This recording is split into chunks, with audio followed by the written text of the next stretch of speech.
Hey guys, welcome back to my channel here. It's Lavender here, and today I want to talk about a certain subject. So today I want to talk about the political subject, war crime cover-up by the U.S. Pentagon, aka the United States government itself, drone strike atrocities and massacres committed by the United States. So let's get started into this video. So yeah.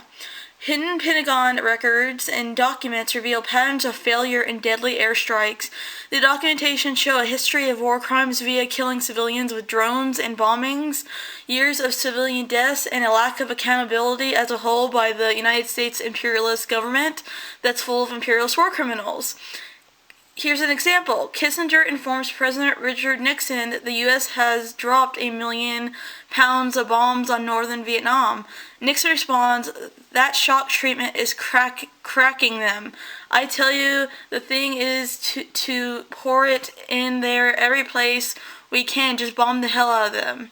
That's one example. Another example. Imperialist war criminal President Obama, in his Nobel Peace Prize acceptance speech, "I face the world as it is and cannot stand idle in the face of threats to the American people. Make no mistake, evil does exist in the world." This is from the mouth of a war criminal, murderer himself.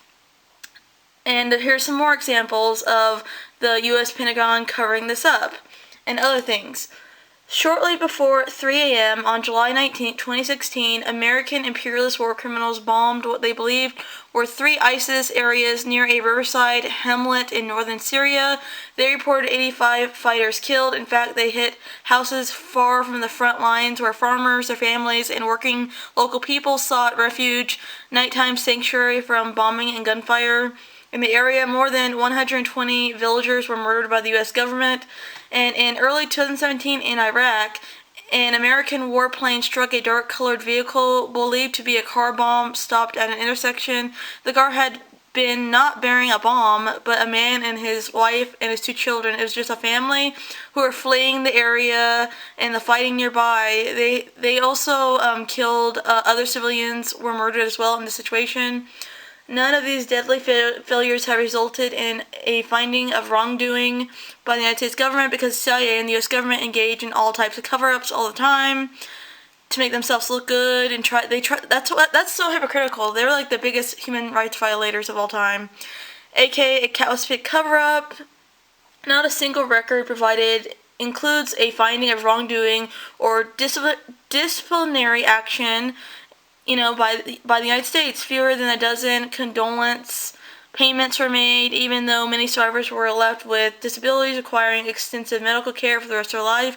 Civilian casualties continued to mount from the imperialist U.S. military, with no justice or reparations for the victims of violations of international humanitarian law. A drone missile from another U.S. airstrike hit a town in Somalia, killing a 53-year-old Mohammed Salad Mohammed. He was a banana farmer and an office manager. He left behind a wife and 8 children. Civilians all over the world who have lost loved ones to U.S. war crimes but have seen no accountability or representation to this date. Former U.S. Air Force intelligence analysts who leaked information about civilian deaths caused by drone strikes overseas, Daniel Hale, was sentenced to almost 4 years in prison under the Espionage Act, a federal court in Alexandria, Virginia, stating that the 45-month sentence was needed as a deterrent to deter others from revealing government secrets. This is a price we will pay in the so-called land of the free, speaking against the catastrophic imperialist war criminals. They're going to send you to prison.